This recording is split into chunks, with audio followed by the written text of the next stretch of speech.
Hi, good morning everyone. Welcome to members of the media. Welcome to persons viewing to another in our post-cabinet press briefing series. This morning we'll have a presentation by the Honorable Favour Williams.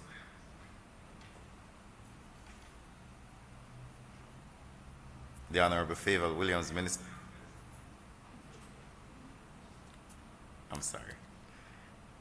of Education, Youth and Information. I'm Robert Nesta Morgan, Minister of State in the same ministry. We want to recognize Mrs. Maureen Dyer, Acting Permanent Secretary in the Ministry of Education, Youth and Information. Here with us is Dr. Kassan Troop, Chief Education Officer, Acting in the Ministry of Education, Youth and Information. We also want to thank members of the GIS team as well as other support staff for being a part of this event.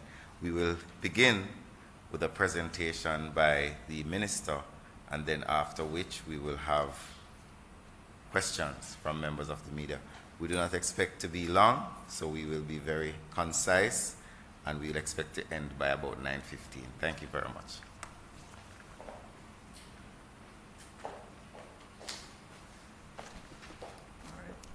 Good morning, everyone. Welcome to another post-cabinet press briefing. Let me acknowledge our Minister of State, the Honorable Robert Nesta Morgan, our Permanent Secretary Acting, Mrs. Maureen Dwyer, our Chief Education Officer Acting, Dr. Kassan Troop, members of the media, members from the Ministry of Education, Youth and Information, and let me say again to you, good morning. So we are going to begin with the major decisions from Cabinet. The first is an amendment to the first schedule of the National Solid Waste Management Act.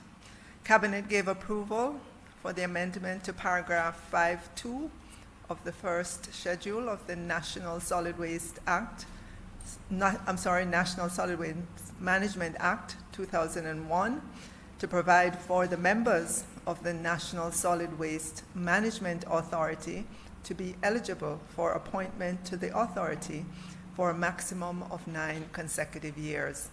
The Act previously made provision for an appointed member of the National Solid Waste Management Authority to hold office for a period not exceeding 3 years, and that every appointed member of the authority shall be eligible for reappointment, but no member should be appointed for more than 6 consecutive years.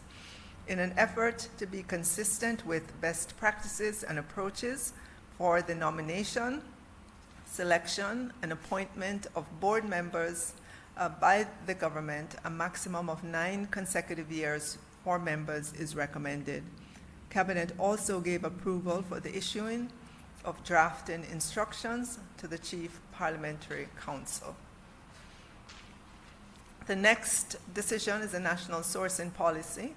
Cabinet gave approval for the development of a national sourcing policy and the establishment of a policy steering committee to drive the policy's development.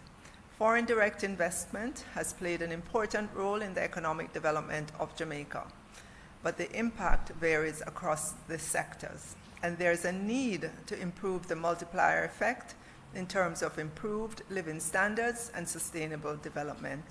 The national sourcing policy seeks to address this shortfall in the impact through the development of commercial partnerships and improved linkages between micro, small, and medium-sized enterprises and companies investing in Jamaica. The national sourcing policy would advance the creation of an enabling environment to strengthen and sustain the nation's economic growth and development through strategic and focused initiatives that encouraged and sensitized the use of local inputs in key domestic industries. The policy seeks to establish a Government of Jamaica policy position that supports the inclusion of sectors that could exponentially contribute to the wider economy. The next item is a ratification of amendments and additional provisions to the sale of lands at Harbour Head, Kingston, known as Kingston Dry Dock, and these lands were sold to Jamaica Fruit and Shipping Company Limited and or its nominee, German Ship Repair Jamaica Limited. Cabinet ratified the following amendments and additional provisions to the sale of 5.36 acres of land at Harbour Head in Kingston to the existing lessee, the Jamaica Fruit and Shipping Company Limited, and or its nominee, German Ship Repair Jamaica Limited, by the Commissioner of Lands, as approved by decision number 18/20 dated April 2020.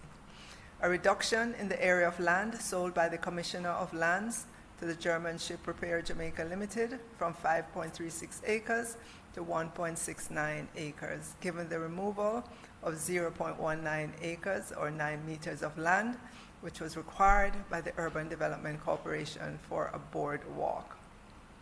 The reduction in the sale price of $171 million to $166,643,548.49.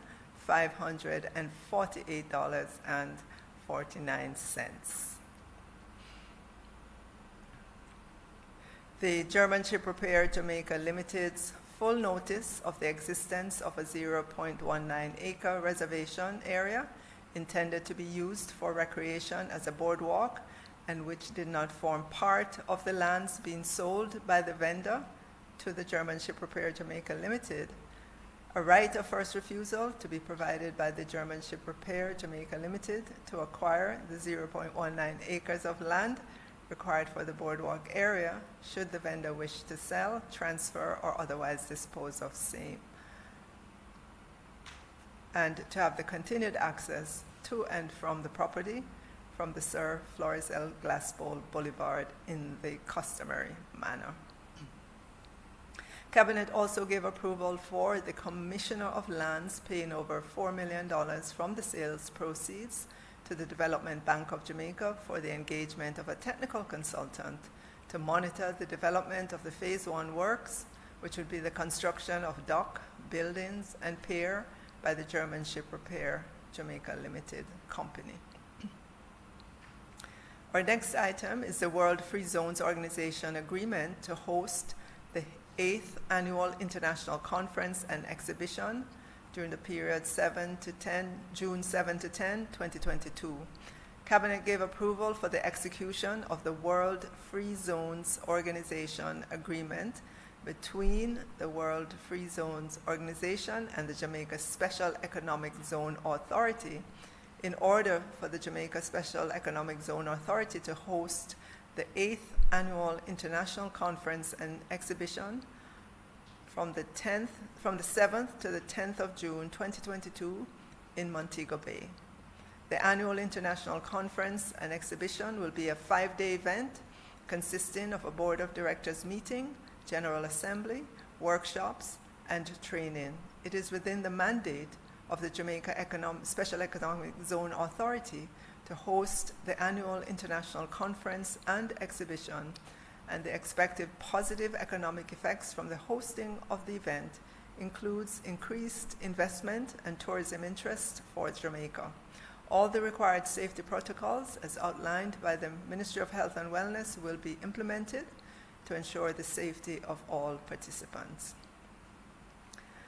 The next item is the sale of land located at Barham Estate and Friendship Estate, Westmoreland, by the Sugar Company of Jamaica Holdings Limited. Cabinet gave approval for the sale of 350 acres of land, part of Barham Estates and Friendship Estate, in the parish of Westmoreland, to Bamboo Bioproducts Limited for the construction of a bamboo pulp mill at a sale price of $130 million. The next item speaks to the amendments to the Special Economic Zones Act to comply with Jamaica's international obligations to implement Action 5 of the BEPS minimum standards and other matters. Cabinet gave approval for amendment to the Special Economic Zones Act and regulations to explicitly insert the general substance requirement with respect to core income generating activities for geographically mobile activities that operate or may operate in a special economic zone. This was done in order to comply with international minimum standards for countering harmful tax practices as exposed by the Forum on Harmful Tax Practices of the Organization for Economic Cooperation and Development. Cabinet also gave approval for amendments to the first schedule of the Special Economic Zones Act and the Income Tax Act to correct errors which would clarify the operation of the tax incentives in the Special Economic Zone regime and their application to developers and occupants under the Special Economic Zones Act, as well as approval for the issuance of drafting instructions to the Chief Parliamentary Council. We have also the proposed establishment of a National Child Online Protection Committee and the National Child Online Protection Strategy. Cabinet gave approval for the establishment of a National Child Online Protection Committee as per the proposed terms of reference. The COVID-19 pandemic has served to underscore the importance of online learning as a key component of the delivery of educational services in Jamaica.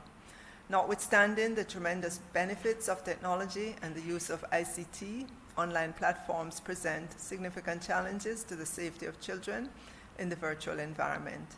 Given the vicissitudes and hazards of the virtual space, therefore, it has become critical for children to access the tools which would guarantee their safety as they thrive in this digital age.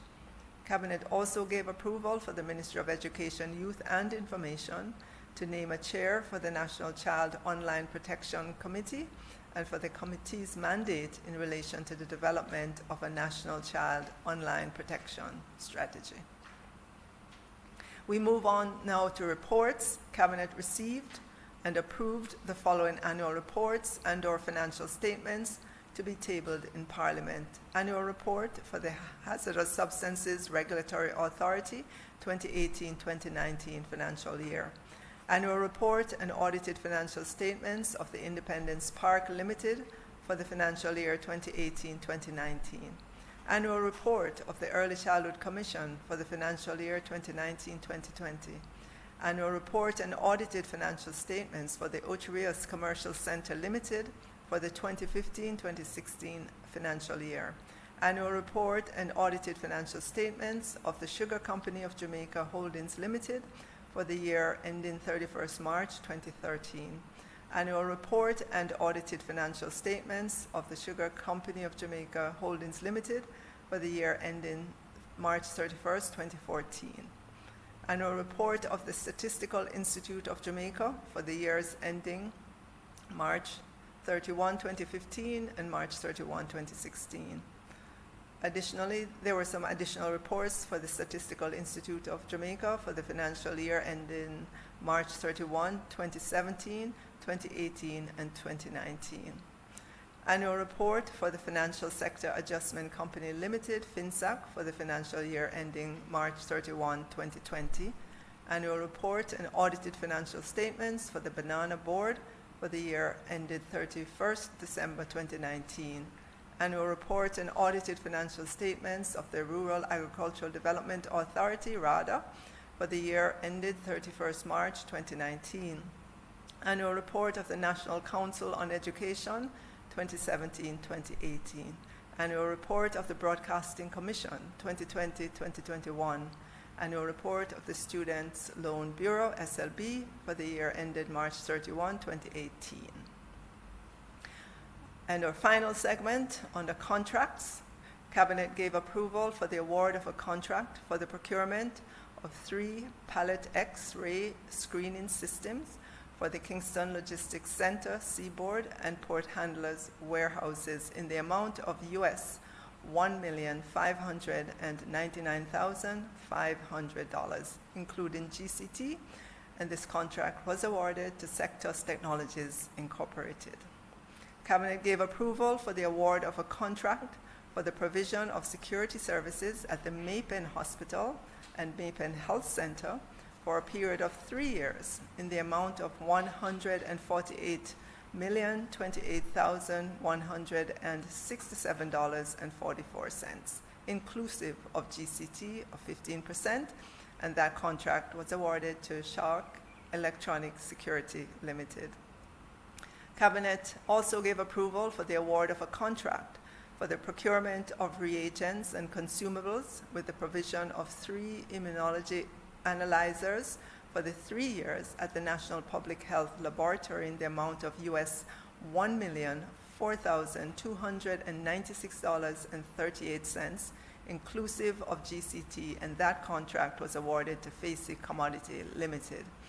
Cabinet also gave approval for the award of a contract for works to install pipelines and the rehabilitation of roadway and drainage in the Essex Valley project area in the amount of US $11,965,859.59, exclusive of GCT or any other related taxes, and this contract went to M&M Jamaica Limited, subject to the Ministry of Agriculture and Fisheries undertaking consultations with the respective municipal corporations in relation to the subject works in the Essex Valley project area. Cabinet gave approval for the award of a contract for the supply of pipes, fittings, and other items for the Essex Valley project area in the amount of US $3,159,341.50, exclusive of GCT or any other related taxes, and that contract went to Industrial and Technical Supplies Limited.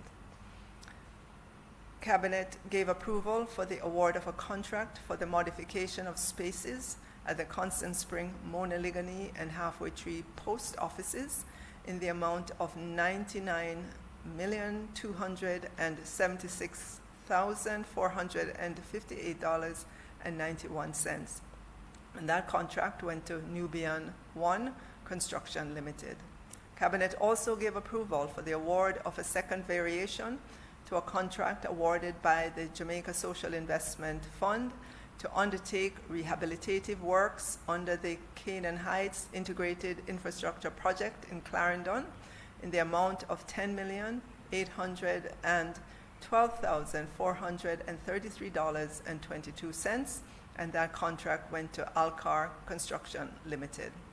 Cabinet also gave approval for the award of contracts by the National Water Commission for the provision of security services at the offices and facilities of the Commission for a period of 3 years as follows.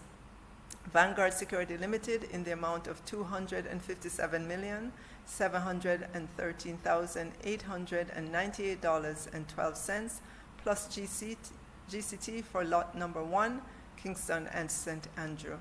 Guardian Limited in the amount of $617,783,340 plus GCT, broken down as follows: lot number 2, St. Mary, Portland, St. Thomas, and parts of Kingston and St. Andrew in the amount of $195,874,500 plus GCT.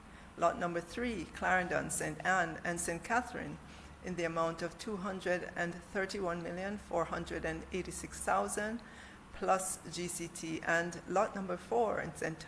James, Trelawney, Hanover, Westmoreland, St. Elizabeth, and Manchester in the amount of $190,422,840 plus GCT. Cabinet also gave approval for a cumulative variation to an existing contract between the Ministry of Finance and the Public Service and King Alarm Services Limited for the provision of security guard services at the Hero Circle and Shalimar Avenue complexes in the amount of $42,816,087. Cabinet also gave approval for the award of a contract for the provision of security guard services for the Jamaica Customs Agency at the Norman Manley International Airport for a period of 3 years in the amount of $67,298,611.80, including GCT, and this contract went to Guardsman Limited. Cabinet gave approval for the award of a contract for the provision of plant maintenance services for a period of 1 year in the amount of $72,343,234.33 by Petrojam Limited, and that contract went to Quality Plus Contracting Company Limited. That ends our cabinet decisions, reports, and contracts. Thank you very much.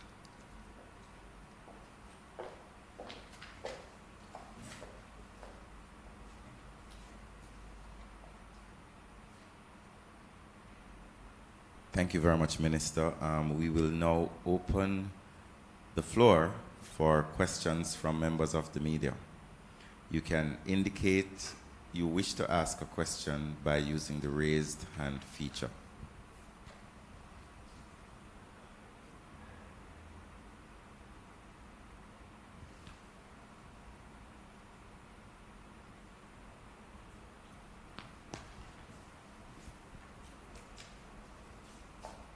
Morning. Please hold for me a second.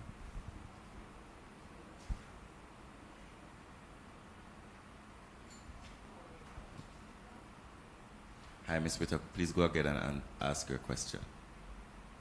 Morning, Kimon Francis from the Gleaner. 3 questions. Minister, the Jamaica College Board has presented 3 options to the Education Ministry as it relates to former Education Minister Royal Reid. What decision has the ministry taken in light of this? That's 1.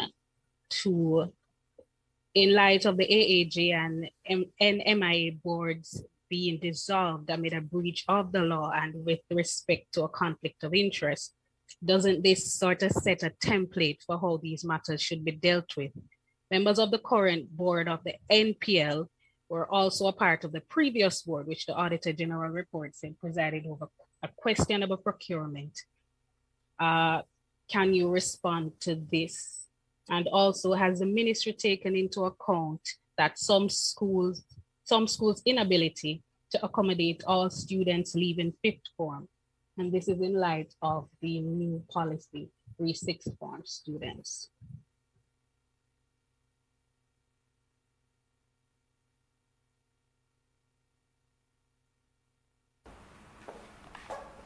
Thank you for those questions, Kimon. Your first one, with regards to a letter that JC announced that it sent to the Ministry of Education, Youth and Information. All matters with regards to JC are still being deliberated on, and at this moment, there are no decisions that we would like to make any announcement on. With regards to your second question, as to NPL, the current board that is in place, yes, consists of new members and existing some carryover members from the last board. You will recall that the Auditor General's report came out within the last month, the last 2 months, and those carryover board members were nominated, last year, late last year, early into this year. So it was before the Auditor General's report. Having said that, though, I've asked the board to go through the report and come back to me. They've promised a report by next week, and at that time, I will know what decisions should be taken. With regards to the third question about schools that cannot accommodate some of our 6th form students, we are working currently with all of our schools to understand to get the estimate from them as to the number of students who would be registered.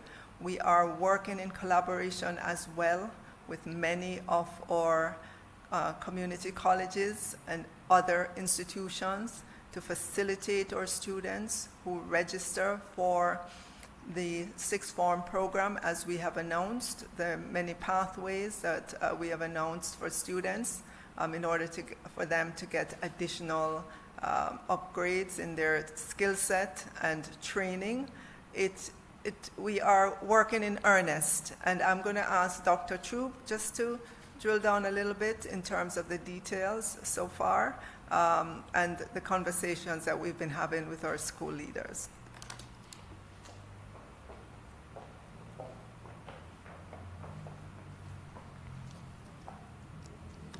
Good morning, Minister, State Minister. Good morning to members of the media. Just to follow on from what Minister said, we are conscious of the limitations within our current high schools, and that is why since 2019 we have been dialoguing. We have conducted our space audits within our high schools, and we also extended that to our tertiary institutions, and that is why we were able to come up with the idea of the off-site opportunities for our boys and girls. So we do understand the concerns of some of our principals at this time, but I use this opportunity to assure them that we are working along with you to ensure that you can address your limitations and to make sure at the end of the day, all our students are given the opportunity to improve in their certification. This is the ultimate end and desire of this initiative. We know some persons are concerned about some implementation activities, but we are committed. The team is working with our principals right now. I can assure you that conversations are taking place. We have asked our principals to identify a teacher who we will compensate as a senior teacher who will have the hand-holding of these activities. We have asked our tertiary institutions to identify what we call a program officer who we will be working with to ensure that the partnership is taking place. When we talk about the accounting for the students across the different institutions, it's not a literal walking over to institutions from time to time. We are in the electronic space, we have databases. It's really to account for their attendance and for their performance reports. And once we have that information composed and shared, then we know what is happening to our students and we are assured of their progress towards certification. So we are working with our schools at this time. We have the year ahead of us to work through some of their challenges. We're going to be speaking to them individually to look at their program offerings and to plan, to do a growth plan with them to see how we can expand their offerings so it can be relevant to the 21st century demands. Thank you. Thank you very much, Dr. Troop. I think we have another question from a Miss Sarah Burton.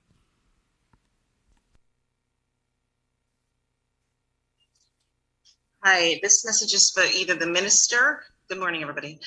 This message is for either the minister or for the acting CEO. And then I have some other questions that are specific to the minister. Okay, so in an article yesterday in the Gleano, acting CEO, you made acknowledgement of sorts that not much consultation occurred with parents on the whole transitioning to a 7-year program at the high school level, no more fifth form graduation. When the mandatory vaccination policy, which is essentially what it was, requiring high school students to, most of them, to get vaccinated before face-to-face can begin again, there was an outcry as well from some parents who said that not enough consultation took place before that policy was put in place. These are two major initiatives now where parents are complaining that they are being told to get in line. And I think CEO or acting CEO Troop, yesterday you had mentioned that you're hoping parents come on board. What is the role that this government sees for parents, since these two initiatives don't seem to be sitting well with how they were implemented without enough consultation from parents? So what is the message to parents and their involvement in their children's lives and their schooling that the government would like to convey with these two actions? That's question one. Should I just wait for that and then go into the other questions, which are different? I think you should allow us to. Yes, okay.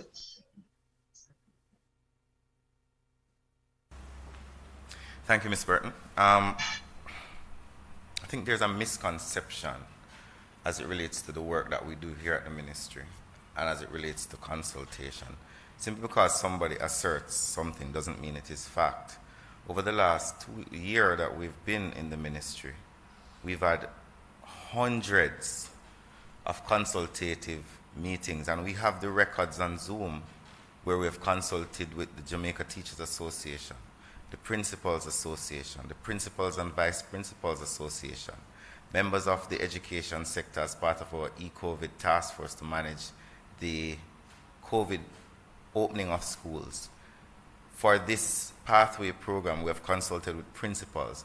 We have consulted with the National Parent Teachers Association. They have also been a part of discussions as well, CEO. So this assertion that we're not consulting with parents is patently false because the evidence does not support it. But this is not me saying this. This is Ms. Kisan Troop saying this, that not, she acknowledged in the article that not enough or not a lot of consultation Dr. with Troop, parents. can you respond specifically to that assertion, please? Because I do not recall that.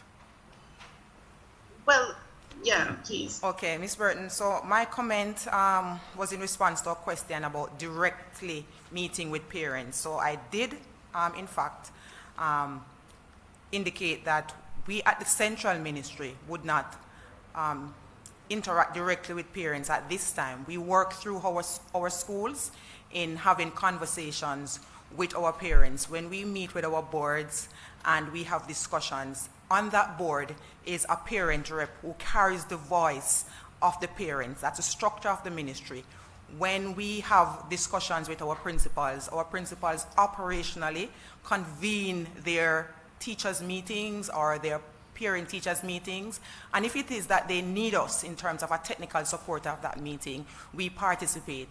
We have a community relations education officer who also works with our school to treat with conversation with parents if it is that they need the technical support. So we have that structure and we rely on that. So once the central ministry is requested to be present at any interface designed or convened at a school level, we do participate, but we work through our principals for those kind of conversations.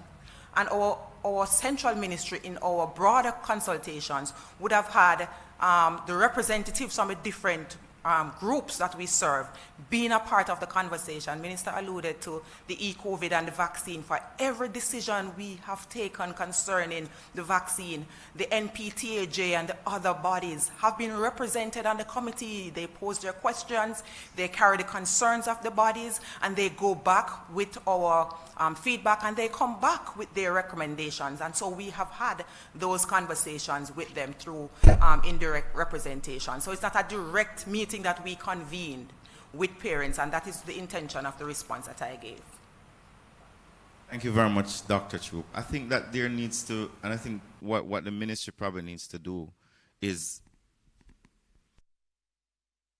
I think, and I thank Ms. Burton for the question because it opens up the opportunity for us to create a greater understanding within the society about the structure of the education system. The Ministry of Education sits at the top. Below it are 7 regions. The regions control and influence education officers who are in charge of schools. We also have various organizations that are associated with the system, such as the Jamaica Teachers Association, Vice Principals and Principals Association. We have 2 of them, plus the National Parent Teachers Association. These organizations consult with us on a regular basis. So we have been very open and very transparent in our relationships with these entities.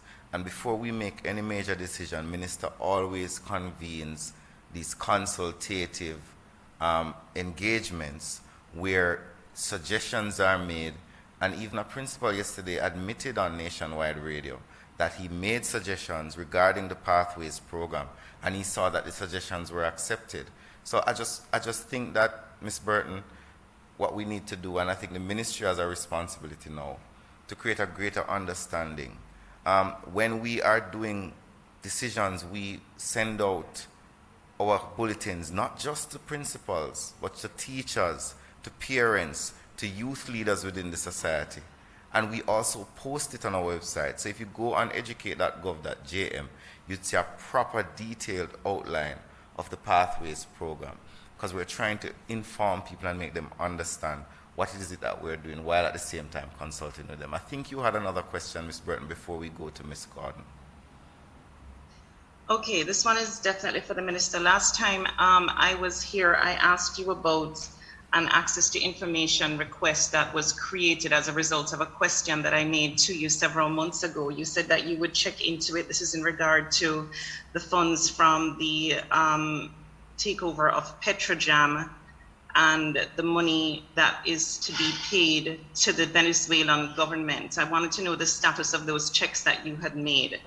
Also, Can you allow Minister to answer first before you move on to your next question? Okay. Thank you. So, Ms. Burton, I recall that at our last post-cabinet press briefing, we came back with some questions that were asked at the prior one. Sorry, and that was one of the questions that we answered. In terms of the ownership, we came back to confirm that we had spoken with the Ministry of Finance and the Public Service, that confirmed that the government of Jamaica owns 100% of Petrojam, and we also came back with the answer to the question about the funds that are in escrow, to say that the Ministry of Finance and the Public Service would not wish to disclose at this moment the amount of funds that are in that escrow account, because as you know, this is for, there's still ongoing discussion and so on. This is a commercial activity that they would not want to disclose the nature of the quantum of those funds at this time. You had another question, Ms. Burton, and we do need to go to Ms. Gordon. So I think we can allow you one more question. Yes, this is regarding, again, Minister, annual reports. You mentioned several that were received today. I wanted to ask in just general terms, when an entity submits annual reports to the cabinet, or what's the procedure in order to get a copy of one of those annual reports? Because I recently asked for one particular annual report and I was told that it hasn't been, something to this effect, and so I'm just asking about process here.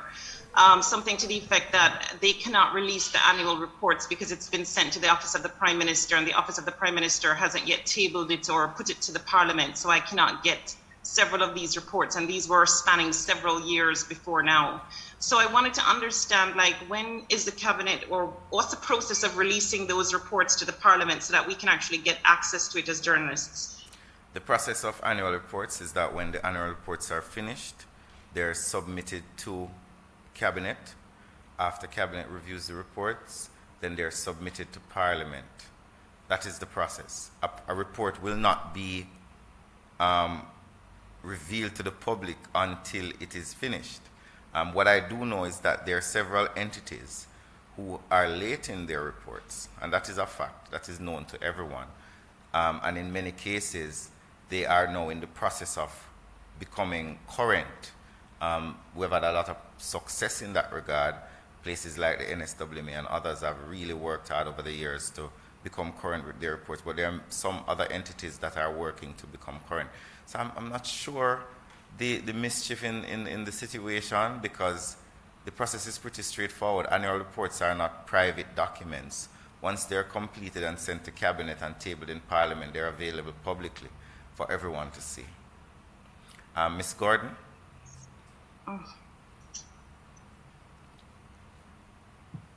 Ms. Gordon, I think you had a question. Good morning, thank you.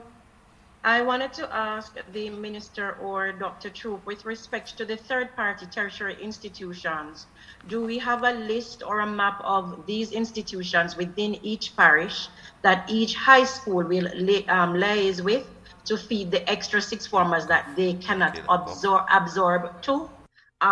Considering that proximity is also a factor as outlined by the by the sixth form pathways program. Just so that parents can begin to plan from now and understand what will happen. So which institutions are near to which schools that the students will be fed to, so that parents can start to wrap their heads around what will happen at the end of the process if their child cannot attend the school. Thank you very much, Tamika. The full list of the institutions are on the educate.gov.jm website.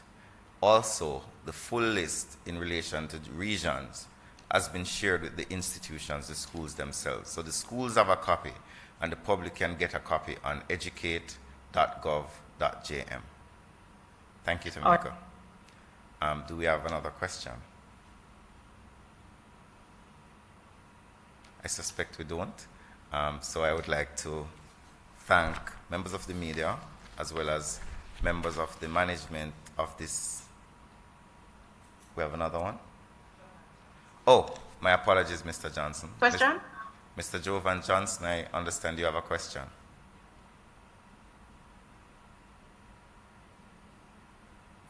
Mr. Johnson.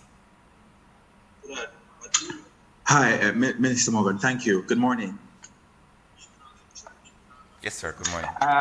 Yes, I want to get a sense of what's the response of the Prime Minister to the situation at Heart Trust NSGA. In particular, the Gleaner on Sunday reported that in relation to the award of contracts involving the chairman and his company, Mr. Edward Gavidan. Just for your note, that we reported that of the 196 contracts that were awarded to his company since 2006, 44% of the monetary value of those contracts have come since Mr. Gavidan has been chairman.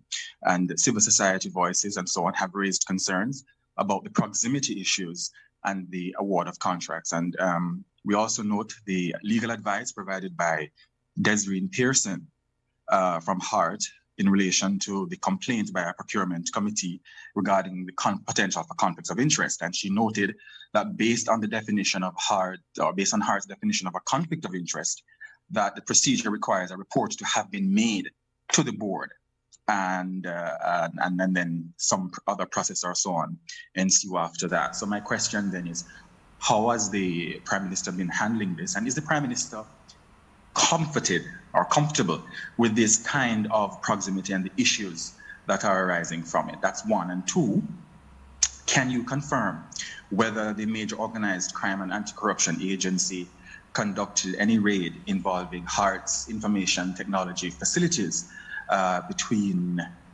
Monday and Tuesday, including the seizure of electronic devices from senior officials? So the first thing is, I cannot contemplate the Prime Minister's emotional state. What I can advise, though, is that there are questions were tabled regarding the said matter that you have raised, and we have had detailed discussions here at this post-cabinet press briefing on a previous occasion related to the exact question you raised regarding Mr. Gavidan. So I will not be in a position to answer those questions in detail, as they're just been raised and there are questions now in Parliament, which I suspect the Prime Minister will likely be answering within the time stipulated. Also, I know that Hart did issue a statement. No, not Hart. I understand that Hart is preparing to issue a statement on the matter, and I think that I should allow them to give that statement breath. As it relates to whether or not MOCA, I have no control or influence over what the police do or their knowledge of what they do. The police have a right to investigate where they find reason to investigate. I do not know if they are investigating or if there has been a raid. So I cannot respond to that question. Thank you very much, Mr. Johnson.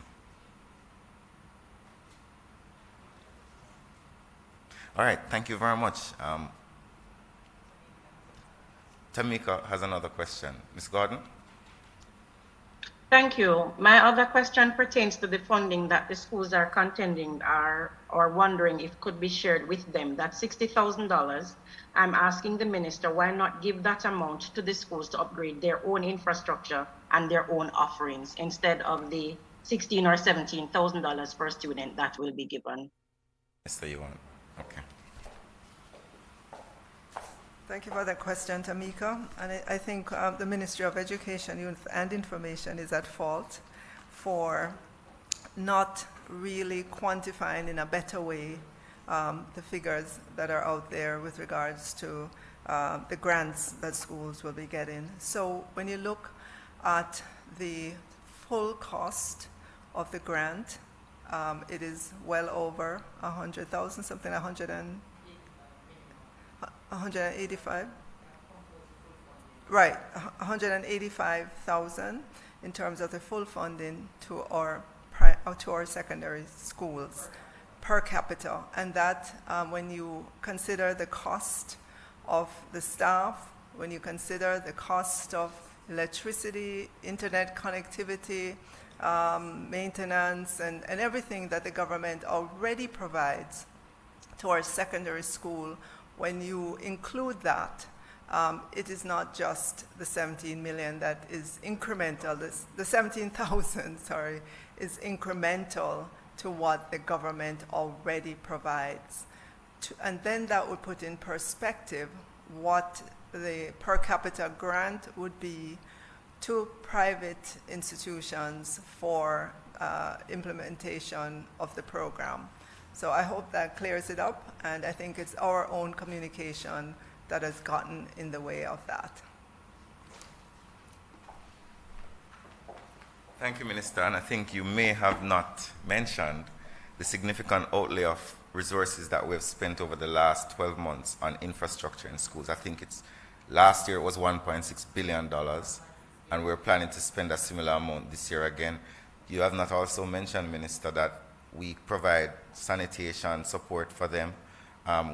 Whenever schools have challenges, they can reach out to the region, whether it is for landscaping, whether it is to create isolation units and so on. So the money that Minister announced for the sixth form pathway program is basically an additional sum to the significant, a top-up. The private schools we do not pay the teachers at the private schools, nor do we maintain their infrastructure, pay their internet, pay their water, pay their security. So it's a significant outlay. A majority of the budget of the Ministry of Education goes towards paying salaries and maintaining our schools, and also providing for our students. So I think that persons will appreciate the significant amount that we are giving to our schools. Thank you very much, ladies and gentlemen. It has been a wonderful post-cab. We had said we would end at 9:15. It's now 9:23, but we were very happy to take additional questions. I want to show appreciation to members of the media, members of the ministry's team, as well as the Jamaica Information Service, and persons out in the public who tuned in. Thank you very much, and until next time, have a safe day. Remember, sanitize, social distance, and always wear your mask. And take the vaccine as well.